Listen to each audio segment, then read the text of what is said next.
महात्मा जी गांव में पहुंचे, दरवाजे को खटखटाया। जामिल, बेटा जामिल, दरवाजा खोलो। उसकी जो दूसरी पत्नी थी वो बाहर निकल कर ले आई। बोली हाँ महात्मा। बोले भक्त अजामिल है क्या? बोले नहीं है। बोले महाराज जी, आपको किसी ने गलत रास्ता बता दिया, गलत व्यक्ति का घर बता दिया।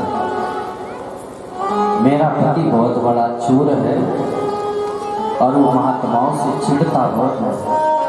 कृपा करके आप दूसरी जगह रात्रि विश्राम करो। अब जो साथ में शिष्य थे बोले अरे चलो चलो, यहाँ नहीं रुकना। आगे गए,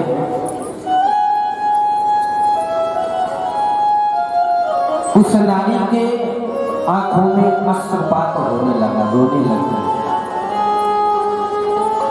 उसने सोचा मैंने इस जन्म में तो पाप किया है,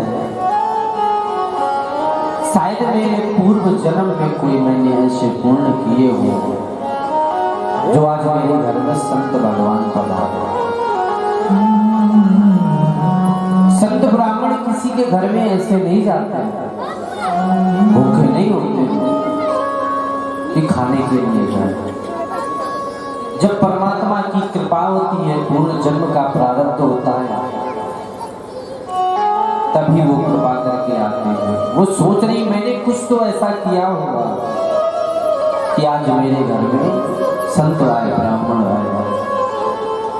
कि जे मत संति हरि हरि करे, कि तन पुरुषन के भाग, जिनके पावन भय और संत पधारे। जेव संति हरि हरि करे, तन पुरुषन के भाग और जिनके ग्रह पावन भय संत पधारे।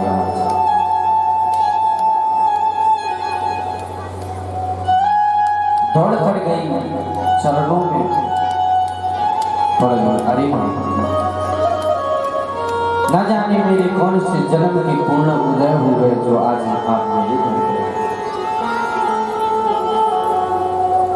मैं आपको भोजन तो नहीं करा सकती क्योंकि मेरी रसोई पवित्र नहीं है, मेरे यहाँ चोरी का धन आता है, पर मैं आपको सीधा दे सकती हूँ जिससे आप स्वयं बना के पालें। एक बात और, यदि आपकी रसोई पवित्र ना हो, घर शुद्ध ना हो, तो किसी भी ब्राह्मण, किसी भी संत और किसी भी भिक्षु को भोजन नहीं करना, क्योंकि खिलाने का जितना पुण्य नहीं उससे ज्यादा आपको पाप आएगा।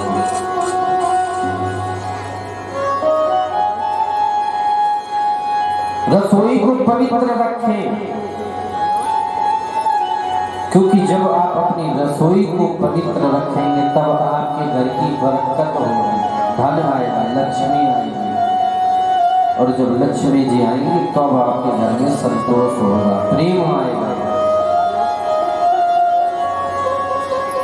कहते हैं कि जिसके घर में अचार होता है ना, आम का, मिर्ची का, किसी किसी के घर में रुकता नहीं, खराब हो जाता है, होता ही नहीं, और किसी के घर में बना रहता है। ये शुद्धता का प्रतीक है। आचार विचार पवित्रता जिसके घर में होगी उसके घर में आचार रुका रहता है, और जिसकी रसोई जूठी होती है, पवित्रता आचरण अच्छे नहीं होते हैं, उसके घर में रुकता नहीं आचार है। ये पवित्र होता है, इसको केवल छूने मात्र से खराब हो जाता है।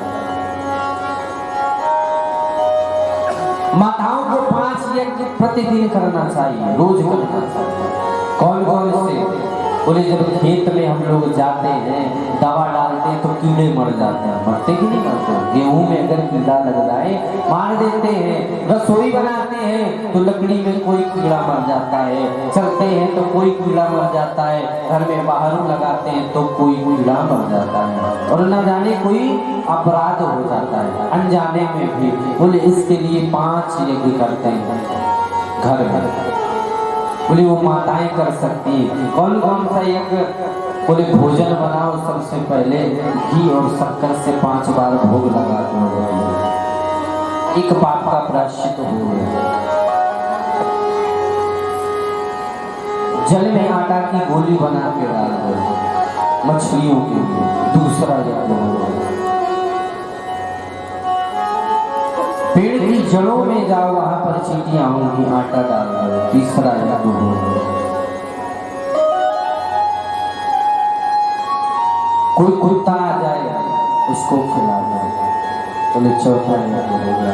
कोई भूखा है और कोई संत आ जाए उस व्यक्ति को भोजन करा दो, बोले ये 5 यज्ञ माताओं को करना चाहिए। गाय को खिलाना चाहिए, गौग्रास निकालना चाहिए। इस प्रकार से 5 यज्ञ हैं जो माताएं कर सकती हैं।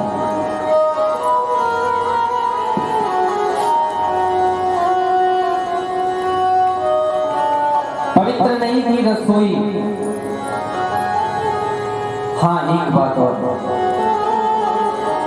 कोई महात्माओं से बड़ी टेंशन होती लोगों की, भिक्षा नहीं देते, घर से भगा देते।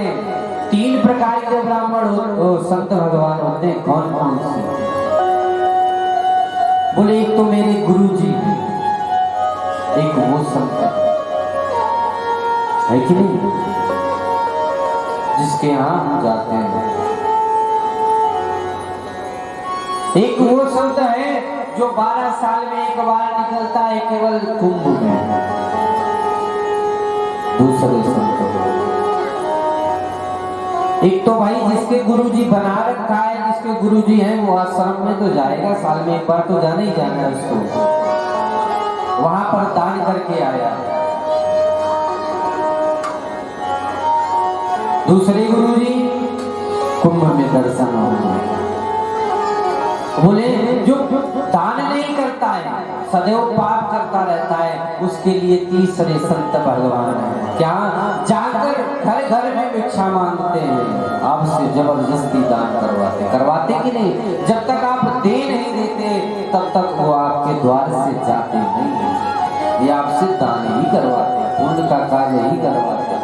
इसलिए कोई भी भिक्षुक आए उसको घर से खाली नहीं जाना, कि ना जाने किस भेष में नारायण मिलेगा।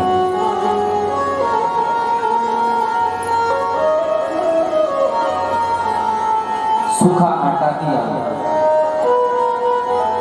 रात की प्रसादी बनाई, ठाकुर जी को भोग लगाया, सारे शिष्यों ने प्रसाद को ग्रहण किया, भोजन किया। और जब जो गुरु जी थे उन्होंने जब एक मुट्ठी ग्रास रखा तो आंखों से आंसू निकल कर आए। सोचने लगे आज मैंने इस दुष्ट अजामिल का मैंने अन्न खाया है, और अगर मैंने इस अन्न के बदले में अजामिल को सही रास्ता न दिखाया, सत्मार्ग न दिखाया, तो मेरा संत होना बेकार है, मेरा संत होना बेकार है।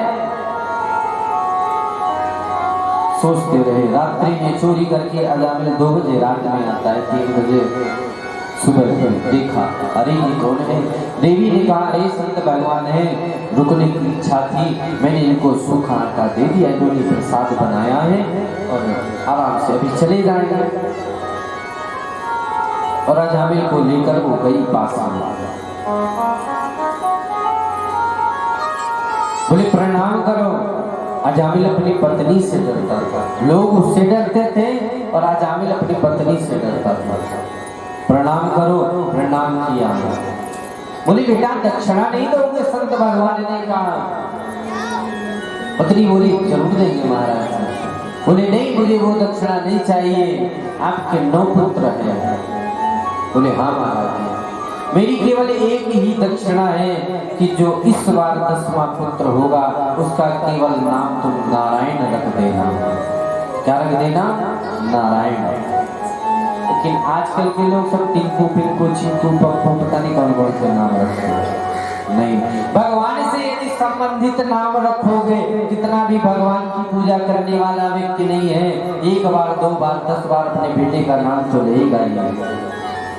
केवल नाम मात्र मंदिर में पूजा करने से, दर्शन करने से मुक्ति नहीं होती, क्योंकि शिशुपाल भी था भगवान का, न जाने कितनी बार दर्शन किया होगा, न जाने कितनी बार मिला, लेकिन क्या शिशुपाल और भगवान का क्या था?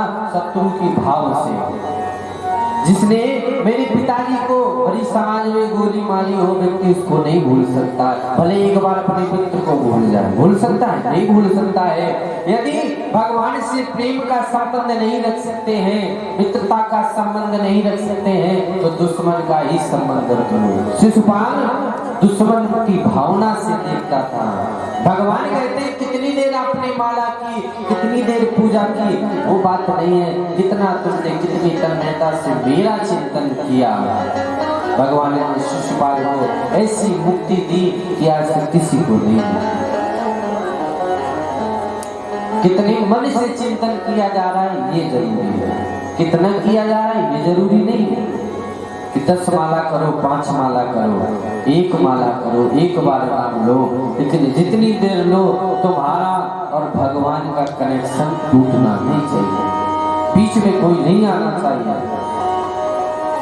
बताया संत भगवान ने इस बार जो पुत्र होगा उसका नाम नारायण रखना, और संत भगवान वहां से चले गए और 10वां पुत्र हुआ, उसका नाम नारायण रखा। अजामिल का अंतिम समय आता है। जब अजामिल का अंतिम समय आया तो क्या है, यम के दूत आ गए लेने के लिए कि चलो तुम्हारा समय पूरा हो गया, चलो।